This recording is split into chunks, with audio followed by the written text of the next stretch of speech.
இன்று நாம் பார்க்க போகும் அம்மன் சாதாரண அம்மன் அல்ல. ஒரு முழு நகரத்திற்கே பெயர் வர காரணமாக இருந்த அம்மன். தேவர்களால் கூட வெல்ல முடியாத ஒரு அசுரனை அழித்து உலகை காப்பாற்றிய சக்தி. இன்றும் மைசூர் நகரத்தை சாமுண்டி மலையின் உச்சியிலிருந்து தன் அருளால் காத்து வருபவள்தான் சாமுண்டேஸ்வரி அம்மன். இந்த கதையின் முடிவில் ஏன் மைசூர் நகரம் மகிஷாசுரனின் பெயரால் அழைக்கப்பட்டது என்பதையும், ஏன் கோடிக்கணக்கான பக்தர்கள் இன்றும் சாமுண்டி மலை நோக்கி செல்கிறார்கள் என்பதையும் தெரிந்து கொள்வோம். நெடுங்காலத்திற்கு முன்பு மகிஷாசுரன் என்ற அசுரன் வாழ்ந்து வந்தான். அவன் சாதாரண அசுரன் அல்ல, எருமையின் பலமும் மனிதனின் அறிவும் சேர்ந்த சக்தி படைத்தவன்.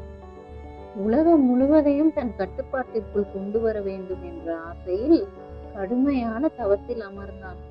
பல ஆண்டுகள் தவம் செய்ததால் பிரம்மதேவர் அவன் முன் தோன்றினார்.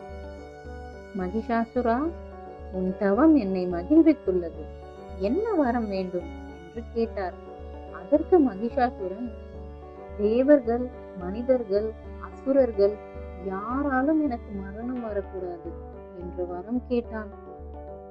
பெண் ஒருவரால் தன்னை வெல்ல முடியும் என்று அவன் நினைக்கவே இல்லை. அதனால் அந்த வரத்திலேயே தனது அழிவிற்கான விதையை அவனே விதைத்துக் கொண்டான். வரம் கிடைத்ததும் அவனது அகங்காரம் எல்லை மீறியது. தேவர்களின் உலகத்தை தாக்கினான். இந்திரன் உட்பட அனைத்து தேவர்களையும் தோற்கடித்தான். யாகங்கள் நின்றன, மழை பெய்யவில்லை, மக்கள் துன்பப்பட்டனர், உலகமே அச்சத்தில் மூழ்கியது. வேறு வழி இல்லாமல் அனைத்து தேவர்களும் சிவபெருமானையும் மகாவிஷ்ணுவையும் நாடினார்கள். அப்போது ஒரு அதிசயம் நிகழ்ந்தது.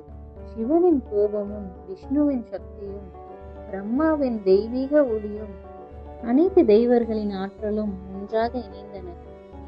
அந்த ஒளியிலிருந்து பேரழகும் பேராற்றலும் கொண்ட ஒரு தெய்வீக சக்தி தோன்றினாள்.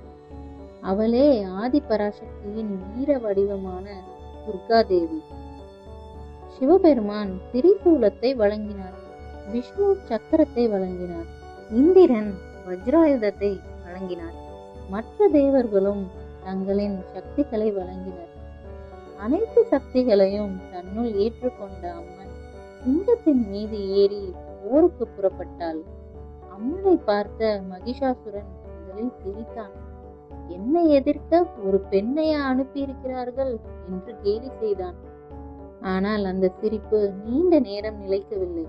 அம்மனின் கண்களில் இருந்த தீயை பார்த்ததும் அவன் மனதில் பயம் பிறந்தது. போர் தொடங்கியது.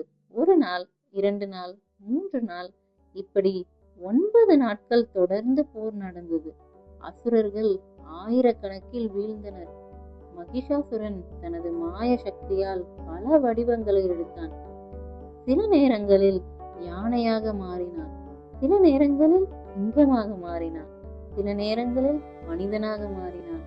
ஆனால் அம்மனின் சக்திக்கு முன் எந்த வடிவமும் நிலைக்கவில்லை. இறுதியாக அவன் எருமை வடிவத்தை எடுத்துக்கொண்டு அம்மனை நோக்கி சீறி பாய்ந்தான். அப்போது அம்மன் தனது திரிசூலத்தை உயர்த்தினாள்.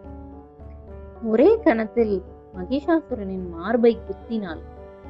பின்னர் தனது வாளால் அவன் தலையை வெட்டினாள். அந்த நொடி உலகம் முழுவதும் அதிர்ந்தது. தேவர்கள் மலர்களை பொழிந்தனர். வானில் தெய்வீக இசை ஒலித்தது. உலகம் மீண்டும் அமைதியை பெற்றது. மகிஷாசுரனை வதம் செய்த இந்த வீர சக்தியே பின்னர் மகிஷாசுர மர்தினி என்று உலகம் முழுவதும் போற்றப்பட்டாள். ஆனால் சாமுண்டேஸ்வரி என்ற பெயர் எப்படி வந்தது தெரியுமா?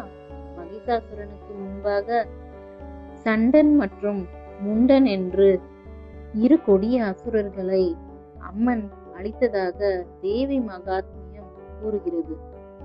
அதனால் சண்டன் மற்றும் முண்டன் என்ற பெயர்கள் இணைந்து சாமுண்டா என்ற பெயர் உருவானது. அதுவே பின்னர் சாமுண்டேஸ்வரி என்ற திருநாமமாக பக்தர்களால் போற்றப்பட்டது. மகிஷாசுரன் ஆட்சி செய்த பகுதி மகிஷுரு என்று அழைக்கப்பட்டது. காலப்போக்கில் அதுவே மைசூரு என்று அழைக்கப்படுகிறது.